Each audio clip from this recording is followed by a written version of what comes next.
ஒன்பது கோளும் ஒன்றாய் காண அங்கு கற்பகம் என்னும் கடவுளின் மெய்யில் ஒன்பது கோளும் ஒன்றாய் காண அங்கு கற்பகம் என்னும் கடவுளின் மெய்யில் சூரியன் முதலாய் ஒன்பது கிரகமும் பலவித குணங்களை கொண்டிருக்கும் எங்கள் கற்பக தருவில் அவை வரும்போது ஒன்றாய் சேர்ந்து பலனளிக்கும்.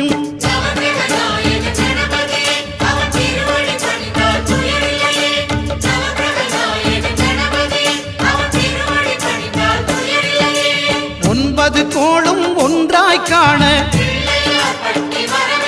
அங்கு கற்பகம் என்னும் கடவுளின் மெய்யில்